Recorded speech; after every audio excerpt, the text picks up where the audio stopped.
नमस्कार, मैं नीलू सिंह, आपकी हिंदी अध्यापिका शिवव्रत सिंह चिल्ड्रन अकेडमी से आज की इस ऑनलाइन कक्षा में पुनः आपका स्वागत करती हूँ और ये उम्मीद भी करती हूँ कि आप सभी लोग स्वस्थ और सकुशल होंगे। तो आज की इस वीडियो में हम अपना पुराना शीर्षक अपने हिंदी व्याकरण की किताब से क्रिया के दूसरे भाग को पढ़ेंगे। पहले भाग में हमने आपको बताया कि क्रिया का अर्थ, क्रिया की परिभाषा, क्रिया संबंधी कुछ विशेष बातें और धातु के बारे में जानकारी दी। आज अपनी इस वीडियो में हम क्रिया के भेद के बारे में पढ़ेंगे कि क्रिया के कितने भेद होते हैं और उनका प्रयोग हम कैसे करते हैं। तो आइए सबसे पहले हम चर्चा करते हैं अपने शीर्षक क्रिया के भेद पर।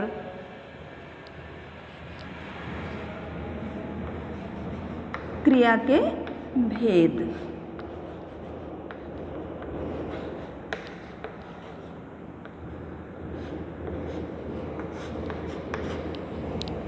कर्म के आधार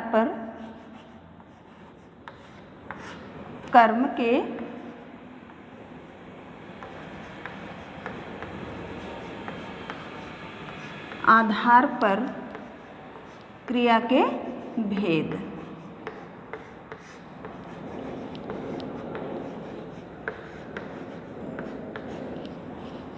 तो कर्म के आधार पे क्रिया के दो भेद बताए गए हैं। पहला है अकर्मक क्रिया और दूसरा भेद है सकर्मक क्रिया।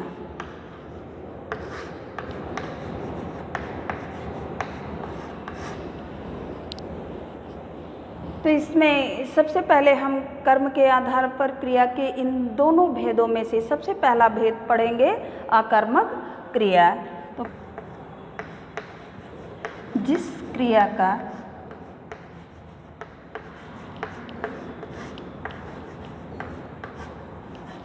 फल कर्म पर न पड़कर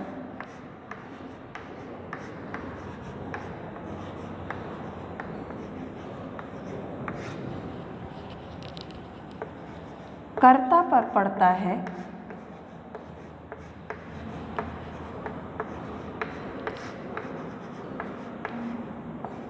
है, अर्थात में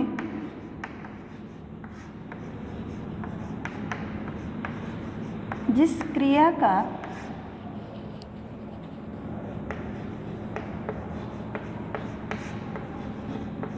कोई कर्म नहीं होता,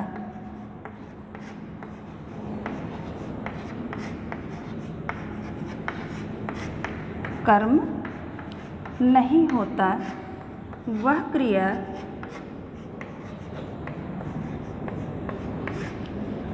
अकर्मक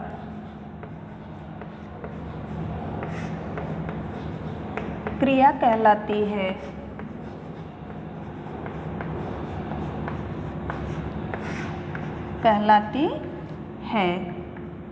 जैसे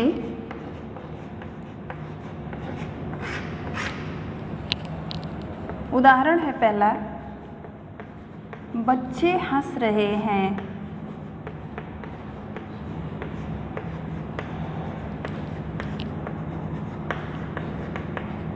दूसरा उदाहरण है तान्या सो रही है।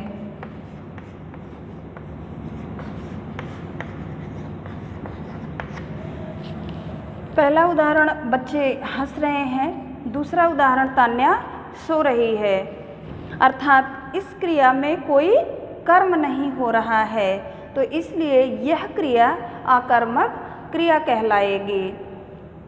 इस क्रिया की पहचान के लिए है, इसकी पहचान कैसे की जाए। अकर्मक क्रिया की पहचान के लिए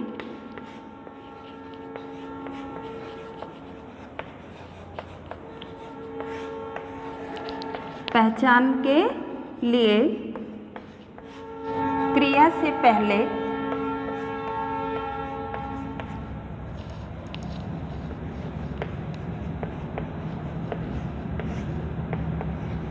क्या,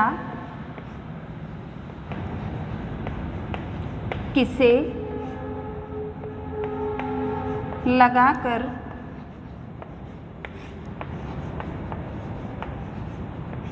प्रश्न किया जाता है।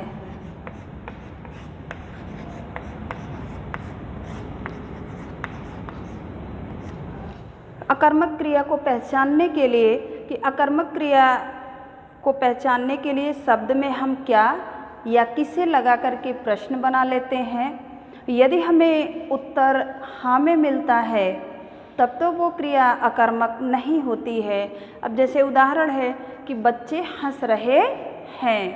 कुछ अकर्मक क्रियाएं भी हैं।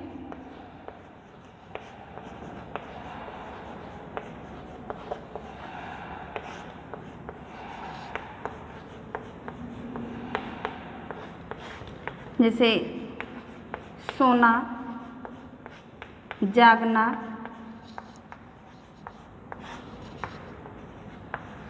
उठना, बैठना, रोना, हंसना, ये सब क्रियाएं अकर्मक क्रियाओं के अंतर्गत मानी जाती हैं।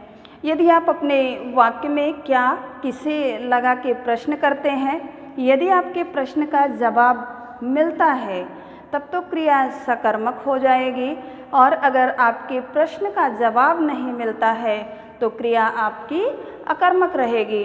अब जैसे उदाहरण है, बच्चे हंस रहे हैं, आप क्या लगा लिए कि बच्चे क्या हंस रहे हैं, आपको कोई जवाब नहीं मिलेगा। तो इस तरह से ये क्रिया हो गई अकर्मक क्रिया। अकर्मक क्रियाएं हैं जो उनके अंतर्गत आने वाले शब्द हैं, जैसे सोना हुआ, जागना, उठना, बैठना, रोना, हंसना, ये सब क्रियाएं अकर्मक क्रियाएं कहलाती हैं। दूसरा भेद है हमारा सकर्मक क्रिया।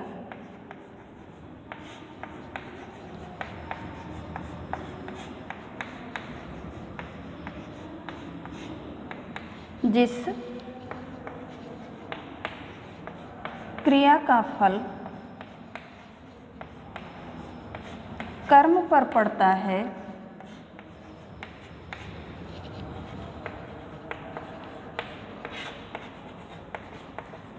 अर्थात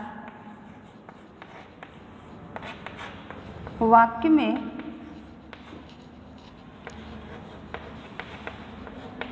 जिस क्रिया का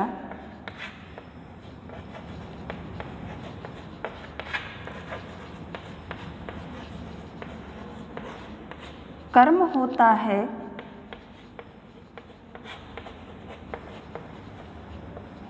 वह क्रिया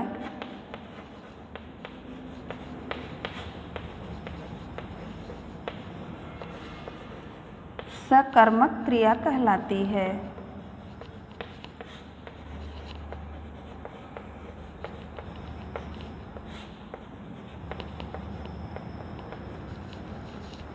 सकर्मक क्रिया की परिभाषा है कि जिस क्रिया का फल कर्म पर पड़ता है, अर्थात वाक्य में जिस क्रिया का कर्म होता है वह क्रिया सकर्मक क्रिया कहलाती है। जैसे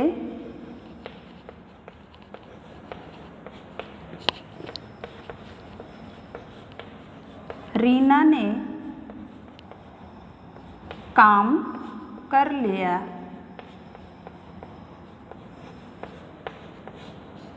दूसरा उदाहरण है, विशाल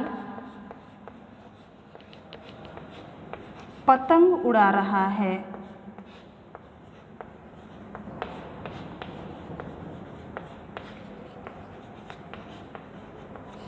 उड़ा रहा है, ये रीना ने काम कर लिया, विशाल पतंग उड़ा रहा है।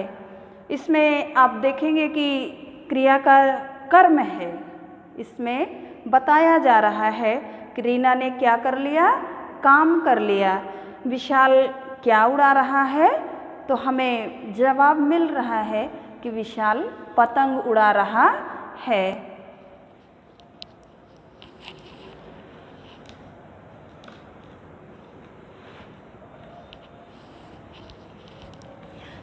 सकर्मक क्रिया के पहचान के भी कुछ नियम हैं। सकर्मक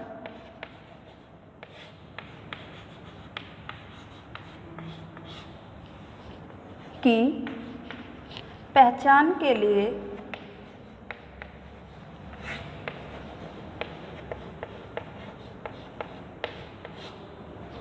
क्रिया से पहले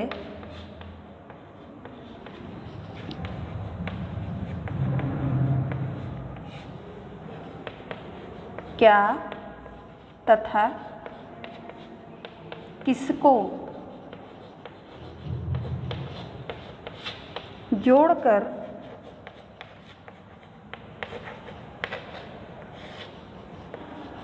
प्रश्न करते हैं।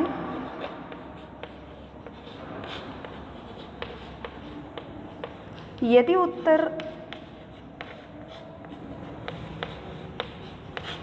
मिले तो क्रिया सकर्मक कहलाती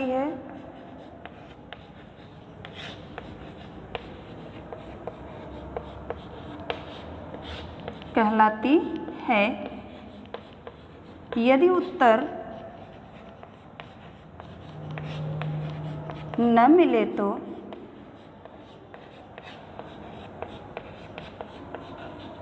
क्रिया अकर्मक क्रिया कहलाती है।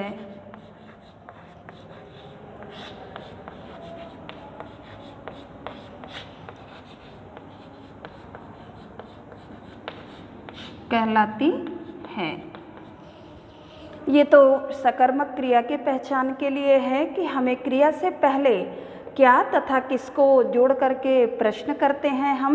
यदि उत्तर मिल जाए तो हमारी क्रिया सकर्मक हो जाती है और अगर उत्तर न मिले तो हमारी क्रिया अकर्मक कहलाती है। ये तो सकर्मक क्रिया के पहचान का तरीका है कि जिससे हम क्रिया अकर्मक है या सकर्मक है उसे पहचान सकते हैं। सकर्मक क्रिया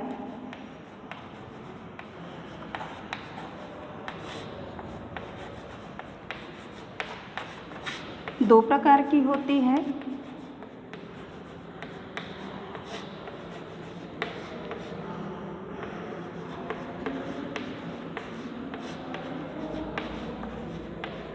पहली है एक कर्मक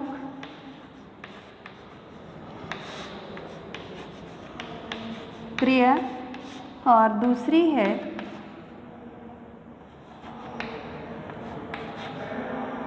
द्विकर्मक क्रिया।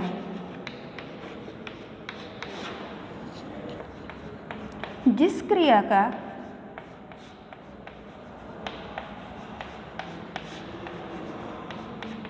केवल एक कर्म होता है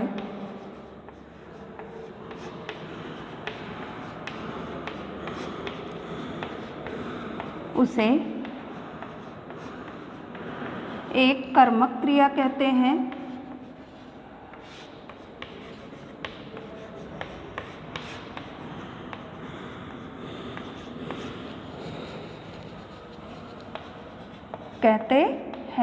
जैसे पेड़ से फल तोड़ लो।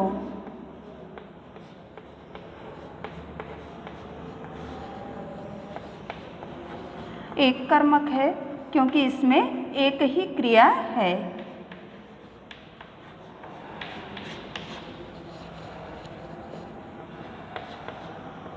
जिस क्रिया में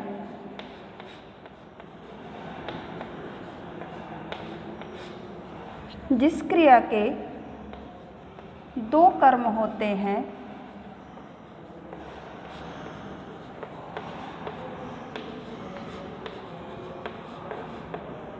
उसे द्विकर्मक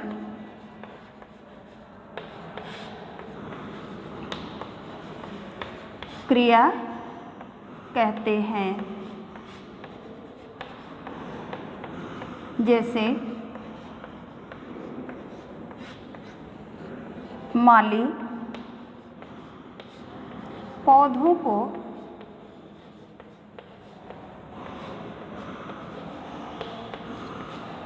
पानी से सींच रहा है।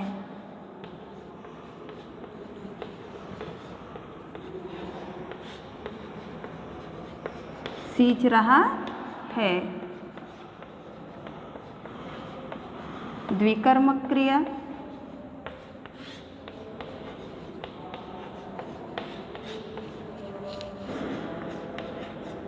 मूल धातु से अकर्मक तथा सकर्मक क्रिया के शब्द बनाना।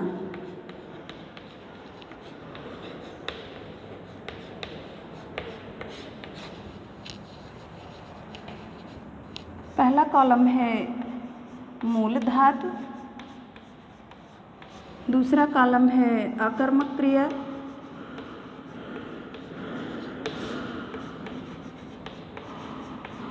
तीसरा है सकर्मक क्रिया।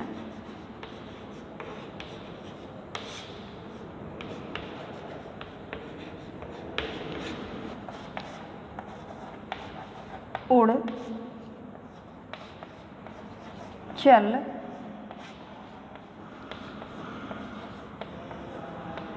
बढ़,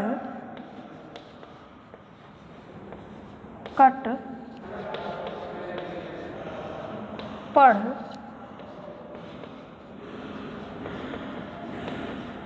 हंस। इससे जो हमारी क्रिया बनेगी अकर्मक क्रिया बन जाएगी हमारी उड़ना। लेकिन जब हम इसमें सकर्मक क्रिया बनाएंगे तो हमारा शब्द बन जाएगा उड़ाना। उसी तरह से चल से है चलना और सकर्मक क्रिया हो जाएगी चलाना। बढ़ से हो जाएगा बढ़ना और सकर्मक क्रिया हो जाएगी बढ़ाना। कट से अकर्मक क्रिया हो जाएगी कटना और सकर्मक हो जाएगी कटाना।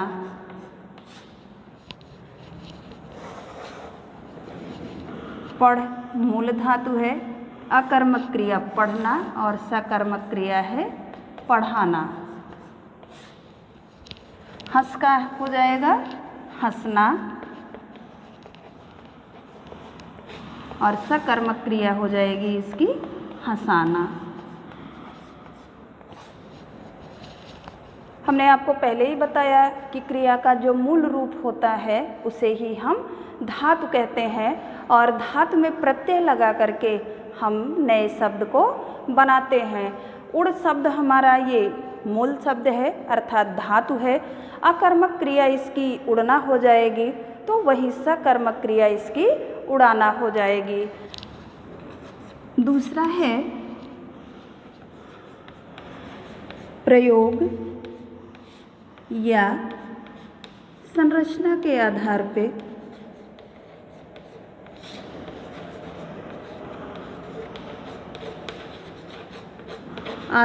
पर क्रिया के भेद।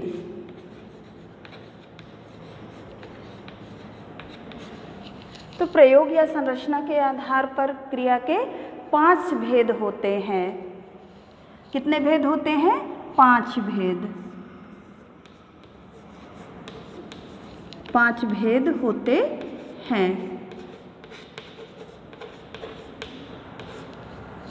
जैसे पहली है सामान्य क्रिया।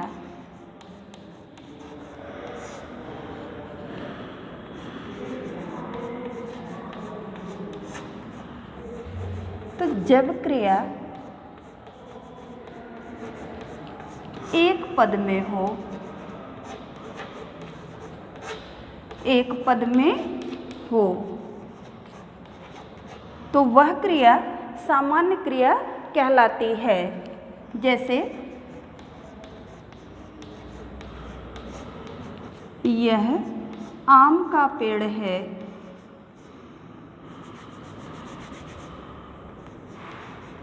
आम का पेड़ है। इसमें क्रिया का एक ही पद है, इसलिए यह क्रिया सामान्य क्रिया कहलाएगी। दूसरी क्रिया है संयुक्त क्रिया। नाम से ही अपने ये स्पष्ट है, संयुक्त का मतलब ही होता है जोड़, जिसमें कुछ मिला हुआ हो। जब दो या दो से अधिक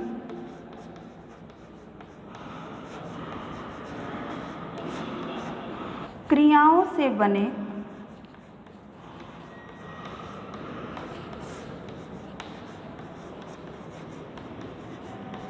क्रियापद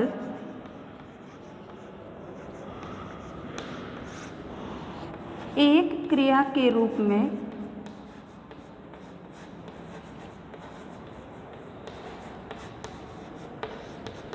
प्रयोग किए जाते हैं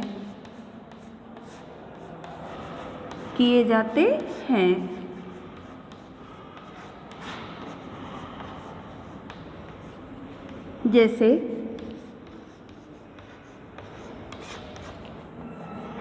रूपम नाच रही है। नाच इसमें मुख्य क्रिया है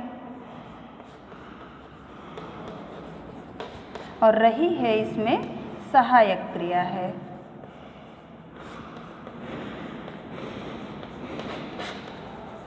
तो इसलिए ये संयुक्त क्रिया कहलाएगी। तीसरी क्रिया है नाम धातु क्रिया। नाम धातु क्रिया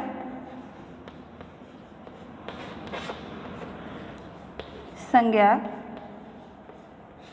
सर्वनाम तथा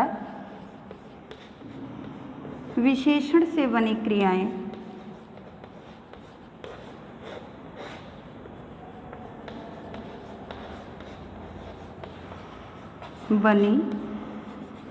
क्रियाएं नाम धातु क्रियाएं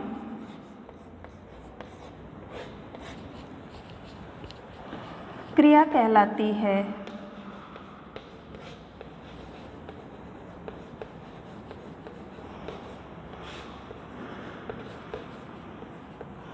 जैसे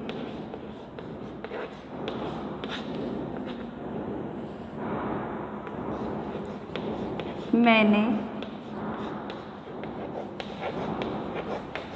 अपनी कमीज रंगवाई। इसमें नाम धातु क्रियाएं बताया गया कि संज्ञा से भी बनती हैं, सर्वनाम से भी बनती हैं और विशेषण से भी बनती हैं। मैं एक एक उदाहरण आपको तीनों का बता देती हूँ। तो पहला है संज्ञा। जैसे रंग है तो इसका हो जाएगा रंगवाना। दूसरा उदाहरण इसका है, जैसे लज्जा है तो इसका हो जाएगा लजाना। सर्वनाम से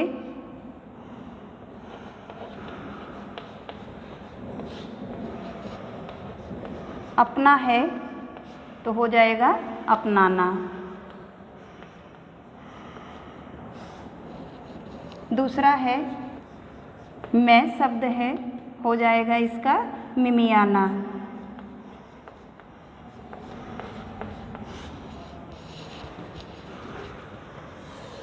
तीसरा है विशेषण।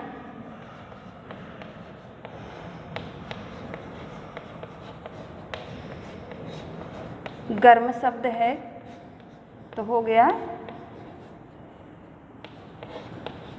गरमाना। आप ऐसे भी लिख सकते हैं और ऐसे भी।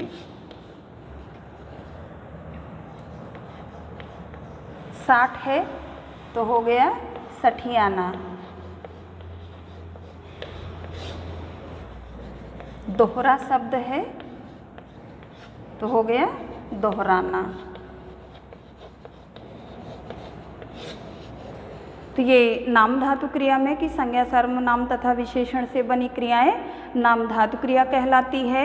संज्ञा से रंग है तो रंगवाना, लज्जा है लजाना, सर्वनाम है अपना से अपनाना, मैं से मिमियाना, और विशेषण है गर्म से है गरमाना, साठ से सठियाना, दोहरा से दोहराना। इस तरह से हम शब्दों को बना सकते हैं। चौथी है प्रेरणार्थक क्रिया।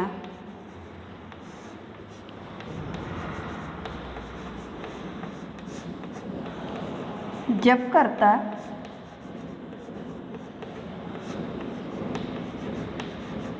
स्वयं काम न करके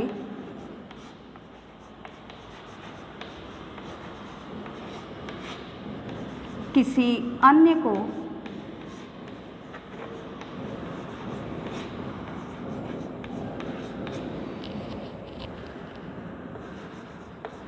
काम करने के लिए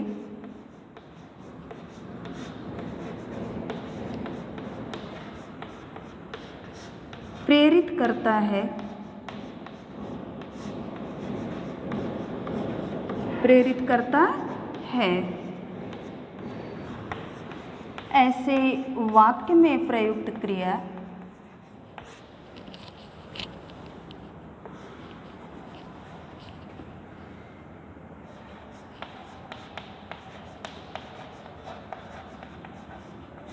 प्रयुक्त क्रिया प्रेरणार्थक क्रिया कहलाती है।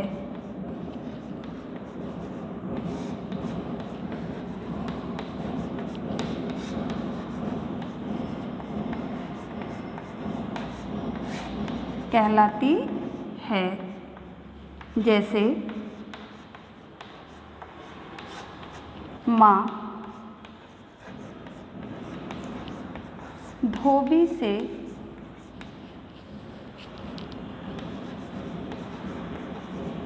कपड़े धुलवाती है।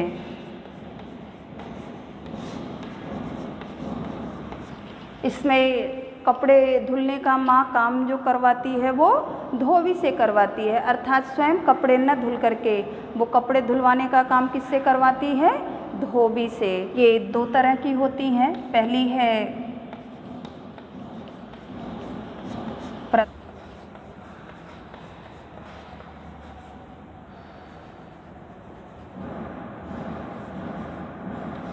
प्रेरणार्थक क्रिया। इस क्रिया में क्रिया के साथ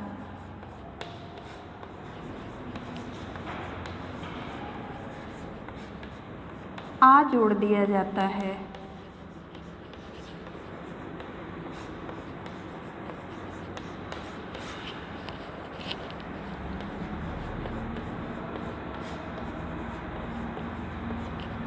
जैसे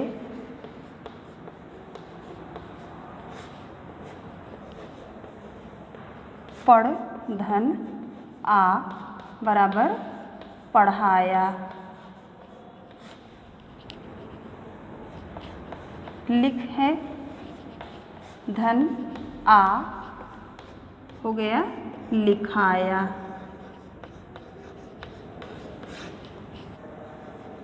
द्वितीय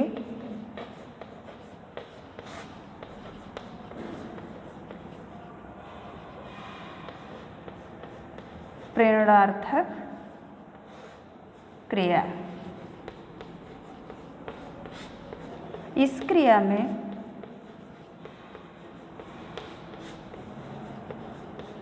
क्रिया के साथ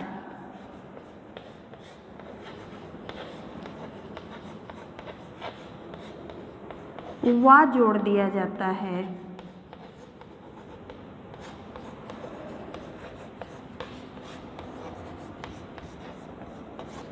जाता है, जैसे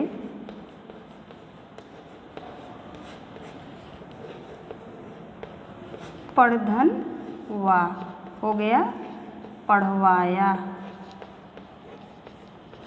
लिख है लिखधन वा हो गया लिखवाया।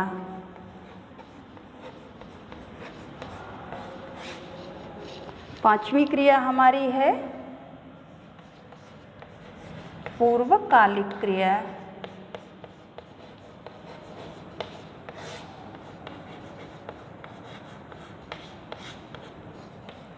जो क्रिया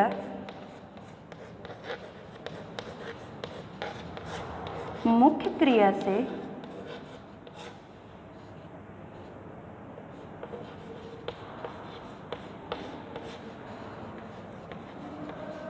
पहले होती है,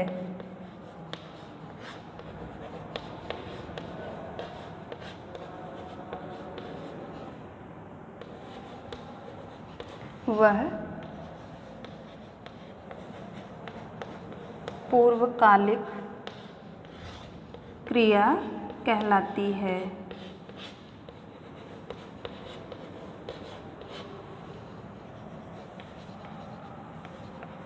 इस क्रिया में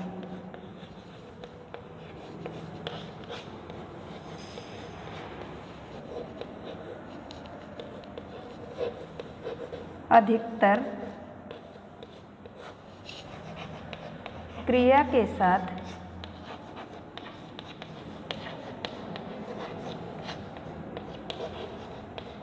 कर्म जुड़ा होता है, जैसे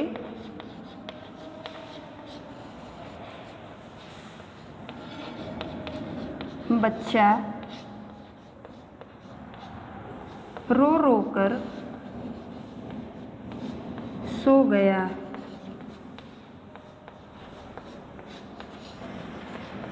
रानी पढ़ कर सो गई।